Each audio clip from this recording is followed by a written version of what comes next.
माननीय सुरेश पचारी। आदरणीय उपाध्यक्ष महोदय, आज देश के सामने जो सिक्योरिटी सिनेरियो है, हमारे सामने जो चुनौतियां हैं, देश के सामने जो न केवल आंतरिक बल्कि बाहरी शक्तियों से भी खतरा है, चाहे वो लिट्टे एजेंसीज हों, चाहे CIA हों, चाहे ISI हों, इसके साथ साथ ही देश के अंदर जो विघटनकारी आतंकवादी और सांप्रदायिक शक्तियों से खतरा है, उससे हम सब परिचित हैं। इन्हीं सब बातों को दृष्टिगत रखते हुए यह निर्णय लिया गया कि VIPs की सिक्योरिटी का ध्यान रखा जाना आवश्यक है और यह जिम्मेदारी सरकार की बन जाती है। मान्यवर, प्रश्न ये उठता है कि जहां हमारा देश का सिक्योरिटी सिनेरियो बहुत गंभीर है, जिसके बारे में ग्रुप ऑफ मिनिस्टर्स ने भी कंसर्न जाहिर की है और कुछ सुझाव भी उपलब्ध कराए हैं, वह हमारे सुरक्षा एजेंडे में सर्वोच्च स्थान पर तो है। चाहे वो प्राइम मिनिस्टर की सिक्योरिटी की बात हो, चाहे एक्स प्राइम मिनिस्टर की सिक्योरिटी की बात हो, चाहे मेंबर्स ऑफ पार्लियामेंट की सिक्योरिटी की बात हो, चाहे उन लोगों की सिक्योरिटी की बात हो जो समय समय पर विभिन्न स्थानों पर रहते हुए महत्वपूर्ण निर्णय ले लिया करते हैं, उनकी सुरक्षा का प्रश्न हो। जहां तक प्रधानमंत्री का प्रश्न होता है, मान्यवर, मैं विनम्रतापूर्वक निवेदन करना चाहूंगा कि प्रधानमंत्री केवल एक व्यक्ति नहीं होता है, वो राष्ट्र का प्रतिनिधित्व करता है। उसके साथ साथ जहां तक मेंबर ऑफ पार्लियामेंट का प्रश्न होता है, वह जनप्रतिनिधि होने के साथ साथ उस क्षेत्र का प्रतिनिधित्व करता है। जिस क्षेत्र की समस्या है वो उसे निर्भीकता से उठाते रहना चाहिए, यह लोगों की अपेक्षा हुआ करती है। अभी हाल ही में ललित माखन की हत्या के संबंध में जो पिछले एक दिनों पूर्व निर्णय हुआ है, उस परिप्रेक्ष्य में मैं ये कहना चाहूंगा कि ये बात उभर के आई थी कि जिस दबंगता से वो आतंकवादी और विघटनकारी शक्तियों का पर्दाफाश करता था, उसकी जो हत्या हुई उसी परिप्रेक्ष्य में हुई। चूंकि यह बिल केवल प्रधानमंत्री, पूर्व प्रधानमंत्री और पूर्व प्रधानमंत्री के परिवारों को सुरक्षा प्रदान करने के संबंध में है, इसलिए मैं सीमित दायरे में SPG प्रोटेक्शन जो इन लोगों को प्रोवाइड किया जाना चाहिए उसके विषय में ही आज कहना चाहूँगा।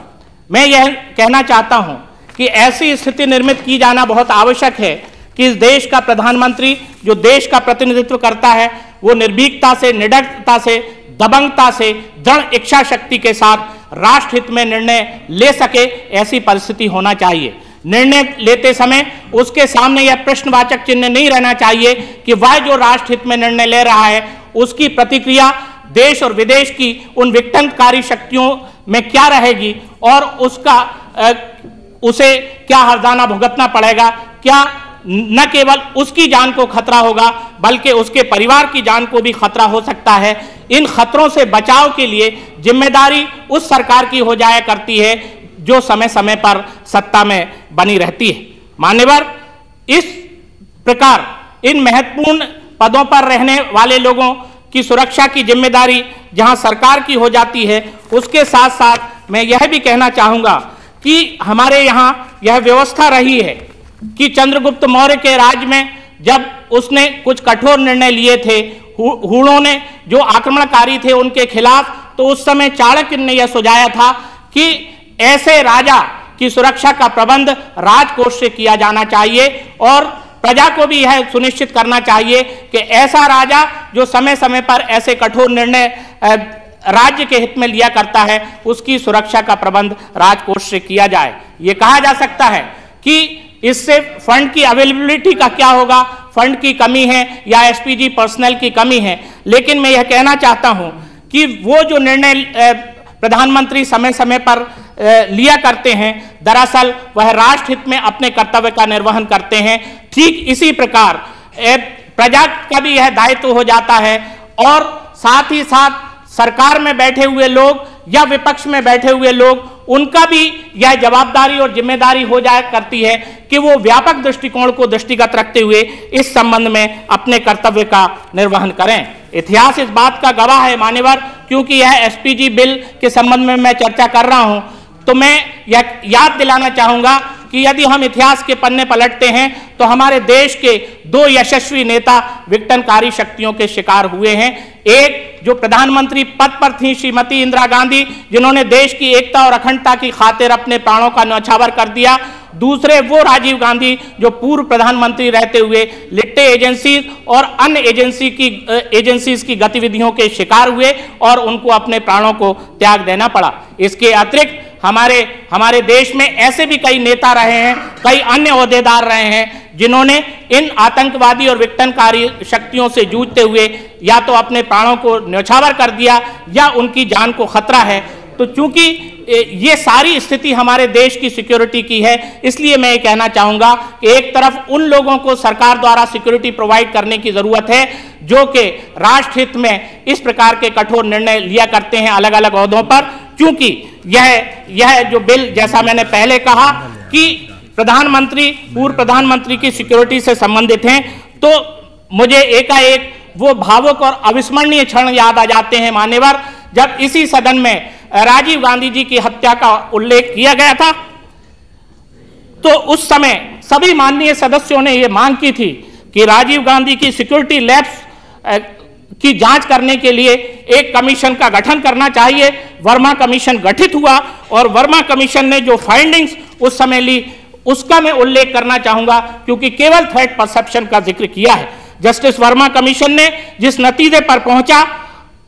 वह ये था, मैं उसको उद्धृत करना चाहूंगा कि Justice Verma commission came to the conclusion that had the SPG cover not withdrawn the assassination of Shri Rajiv Gandhi could not have averted. Observation of Verma Commission contained in para 9.14 of its report says Justice Verma noted that threat to Rajiv Gandhi remained undiminished even on seizing to the Prime Minister. At para 9.16, the Verma Commission of Inquiry observes that suitable alternative arrangements were not made and fresh assessment of threat was not taken. प्रश्न इस बात का उठता है कि जब हम एक तरफ ये कहते हैं कि थ्रेट परसेप्शन को दृष्टिगत रखते हुए प्रॉक्सिमेट सिक्योरिटी प्रदान की जाएगी, तो इतिहास इस बात का गवाह है कि थ्रेट परसेप्शन पूर्व प्रधानमंत्री और उसके परिवार के लोगों के लिए नहीं लिया गया था। यह ऑब्जर्वेशन किसी राजनीतिज्ञ का नहीं था, यह ऑब्जर्वेशन किसी राजनीतिक पार्टी का नहीं था, यह ऑब्जर्वेशन उस वर्मा कमीशन की रिपोर्ट का है जिस वर्मा कमीशन के गठन के संबंध में राजनीतिक पार्टियों से ऊपर उठकर इस सदन ने एक मत से यह मांग की थी कि जो ऑब्जर्वेशन है वर्मा कमीशन का उसको गंभीरता से लिया जाना चाहिए और उस पर कार्रवाई करना चाहिए। मान्यवर गृह मंत्री जी ने अपने प्रश्न क्रमांक 2839 के इसी सदन में जो 19 अप्रैल 2000 को उत्तर दिया था, उसमें उन्होंने इस बात का जिक्र किया था कि श्रीमती सोनिया गांधी और उनके परिवार का थ्रेट परसेप्शन बहुत हाई है और उनको एसपीजी की सिक्योरिटी प्रोवाइड करना चाहिए। मैं ये कहना चाहता हूं कि प्रश्न केवल इस बात का नहीं है, बल्कि प्रश्न इस बात का है कि थ्रेट परसेप्शन का आधार क्या हुआ करता है, थ्रेट परसेप्शन किस आधार पर लिया जाता है। यदि उसकी तरफ मैं नजर दौड़ाना चाहूं तो मैं आपके जरिए माननीय गृह मंत्री जी से निवेदन करना चाहूंगा कि जो लोअर लेवल पर सीनियर ऑफिसर्स का प्रोटेक्टिव रिव्यू ग्रुप बनता है, वो एक रिपोर्ट जो है वो सिक्योरिटी कैटेगराइजेशन कमेटी को प्रस्तुत करते हैं। उस कमेटी में पीएमओ का एक ज्वाइंट सेक्रेटरी हुआ करता है, एक होम सेक्रेटरी हुआ करता है, एक स्पेशल सेक्रेटरी हुआ करता है, आईबी का या तो डायरेक्टर हुआ करता है या ज्वाइंट डायरेक्टर हुआ करता है। यही व्यवस्था उस समय भी मान्यवर थी, यही व्यवस्था उस समय भी थी सिक्योरिटी थ्रेट परसेप्शन को आंकने के लिए। लेकिन राजीव गांधी जी का सिक्योरिटी थ्रेट परसेप्शन हाई था, उस समय के कैबिनेट सेक्रेटरी का यह ऑब्जर्वेशन था, इतना हाई था कि उस समय के प्रधानमंत्री से भी ज्यादा था, फिर भी उसको नजरअंदाज करते हुए एसपीजी विड्रॉ की गई। तो जो अल्टरनेट सिक्योरिटी, वैकल्पिक सिक्योरिटी प्रदान की जाना चाहिए थी वह प्रदान नहीं की गई और थ्रेट परसेप्शन भी नहीं लिया गया। जब ये हम लोगों का अनुभव रहा है तो मैं सोचता हूं कि इस बिल पर जब हम चर्चा कर रहे हैं तो कुछ हमें अन्य क्राइटेरिया के बारे में भी विचार करना चाहिए। और मान्यवर इसीलिए मैंने यह अमेंडमेंट प्रस्तुत किया है कि पेज 2 इस एसपीजी बिल अमेंडमेंट 2003 के पेज 2 क्लॉज 2 कि मैं 5वीं लाइन के साथ साथ यह इंसर्ट किया जाना चाहिए, जो सी पार्ट है उसमें जब क्राइटेरिया की बात है कि immediate family members of former PM who have been affected by terrorist oblique militant acts. मैं सोचता हूं कि थ्रेट परसेप्शन के साथ साथ जब हम यह भी आंकलन करें कि ऐसे कौन से परिवार हैं जिन परिवार से प्रधानमंत्री रहे हैं, जिन परिवारों को आतंकवादी और विघटनकारी ताकतों का शिकार होना पड़ा है, तो क्या उन परिवारों को थ्रेट परसेप्शन के साथ साथ एसपीजी की सिक्योरिटी प्रदान करने के संबंध में हमें विचार नहीं करना चाहिए? मैं मानता हूं कि माननीय मंत्री जी ने उस सदन में और यहां भी, क्योंकि माननीय मंत्री जो भी दूसरे सदन में कहे, यदि मंत्री कहता है तो उसका उल्लेख हो सकता है, उसमें इस बात का जिक्र किया है कि श्रीमती सोनिया गांधी जी और उनके इमीडिएट फैमिली मेंबर्स को का थ्रेट परसेप्शन हाई है। लेकिन यदि हम यह भी विचार करें इस क्राइटेरिया को तय करते समय कि एसपीजी प्रदान करते समय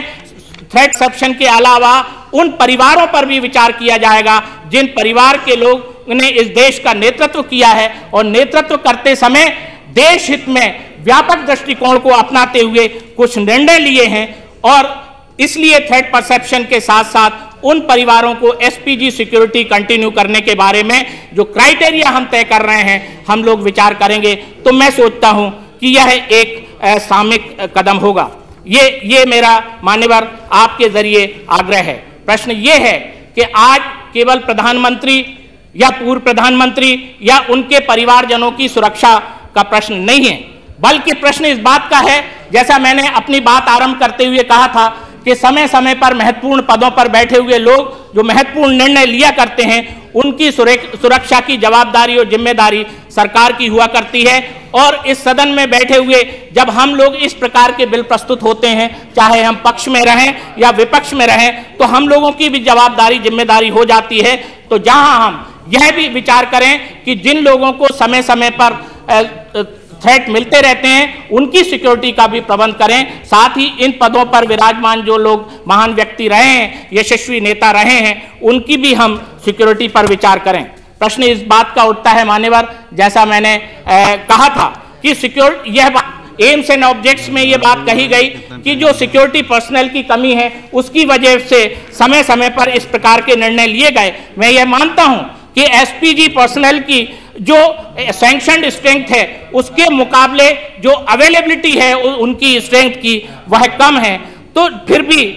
यह देखा जाए कि हमें वरीयता और प्राथमिकता किन चीजों पर देना चाहिए। मान्यवर, जब देश के नेताओं की हत्या होने लगेगी तो मैं ऐसा मान के चलता हूं कि हमारा देश जो लोकतांत्रिक देश है, उस लोकतांत्रिक देश में देश के प्रजातंत्र के लिए खतरे की घंटी बजना प्रारंभ हो गई है। इसलिए यह आवश्यक है कि देश की एकता के लिए, देश की अखंडता के लिए, देश में स्थायित्व बना रहे, देश के नेता समय समय पर देश हित में कठोर निर्णय लेते रहें, उन्हें अपने परिवार की भी चिंता ना हो, उन्हें अपने जान की भी चिंता ना हो। इसके लिए आवश्यक है कि मेरे इस संशोधन पर माननीय मंत्री जी विचार करेंगे और जब रिप्लाई देंगे तो इस बिंदु के प्रकाश में भी वह इसका उल्लेख करेंगे। तो मैं सोचता हूं कि जिस मंशा से यह जो बिल है वह समय समय पर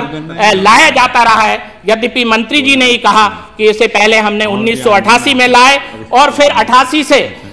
99 के बीच में हमने इसको 3 बार संशोधित किया। 99 में हमने यह व्यवस्था की कि फॉर्मर प्राइम मिनिस्टर और उसके इमीडिएट फैमिली मेंबर्स के लिए भी यह रहे, तो यह निरंतरता बनी रहे। इसके पीछे जो भाव हैं, जो भावना है, उसको दृष्टिगत रखते हुए मैं सोचता हूं कि मान्यवर, जब इस प्रकार का प्रोविजन हम लोग ध्यान में लाएंगे तो मैं सोचता हूं कि उससे इस बिल को लाने के पीछे जो मकसद है, जो ध्येय है, वह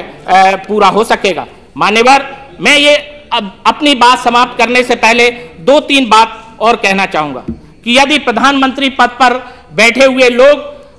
चाहे वो प्रधानमंत्री पद पर रहे हों या प्रधानमंत्री के पद से जब हट गए हों, तो जब उनके साथ कोई ईश्वर न करे अनहोनी हो जाती है, तो प्रश्न यह नहीं उठता है कि वो किस कारण से हुई, बल्कि उसके लिए हम भी प्रत्यक्ष अप्रत्यक्ष रूप से, यदि हमने इस प्रकार के निर्णय राजकीय कोष के पैसे को ध्यान में न रखते हुए यदि हमने लिए और ऐसे निर्णय लेने में हमने सहायता की, तो मैं ऐसा मान के चलता हूं कि जिन राष्ट्र के सपूतों ने राष्ट्र हित को मद्देनजर रखते हुए कठोर निर्णय लिए हैं, हम भी इस राष्ट्र के नागरिक होते हुए अपने कर्तव्य का पालन कर सकेंगे, क्योंकि वो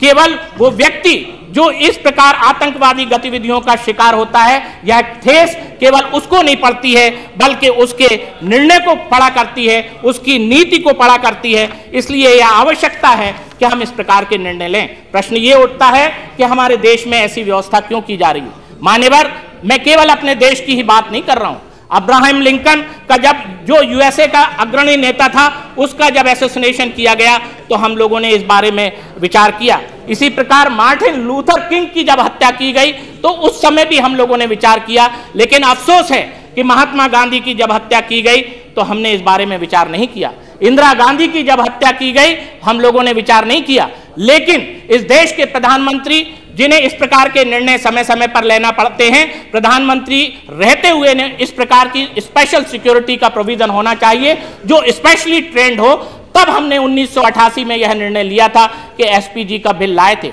उसके बाद समय और अनुभव के आधार पर हम लोग संशोधन लाते रहे। इसीलिए मैं कह रहा हूं कि समय और अनुभव के आधार पर न केवल हम थ्रेट परसेप्शन के दायरे में अपने आप को सीमित रखें, बल्कि समय और अनुभव के आधार पर हमें यह भी देखना होगा कि वो कौन से परिवार हैं जिन परिवार के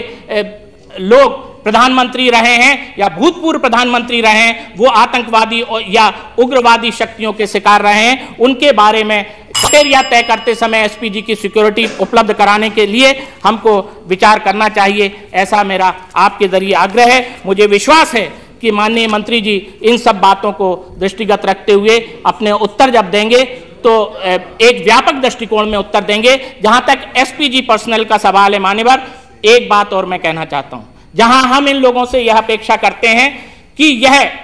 वीवीआईपी की सिक्योरिटी का सही ढंग से इंतजाम करें, एसपीजी पर्सनल को भी जो समय समय पर दिक्कत होती है, अपनी जान को सामने रखकर अपने प्रोटेक्टी को बचाने के लिए आगे आना पड़ता है। जब उनकी भी जान जाती है तो उनके परिवार के लिए भी हम कुछ वेलफेयर स्कीम्स के बारे में विचार करें ताकि वो भी निर्भीकता से अपने प्रोटेक्टी की मदद कर सकें। इस बारे में भी माननीय मंत्री जी विचार करेंगे, ऐसा मेरा आपके जरिए आग्रह है। और मैं अंत में यह कहना चाहूंगा कि ये जो उन्होंने अपना एसपीजी अमेंडमेंट बिल 2003 लाए हैं, उसमें जो मैंने संशोधन जिस भावना से रखा है, उस संशोधन के प्रकाश में वो इस प्रकार के निर्देश अपने अधिकारियों को देंगे कि जो मापदंड निर्धारित किया जाएगा उसमें इस बात का पर विशेष रूप से ध्यान दिया जाएगा। ऐसा मेरा आग्रह है। बहुत बहुत धन्यवाद। माननीय बीपी सिंघल।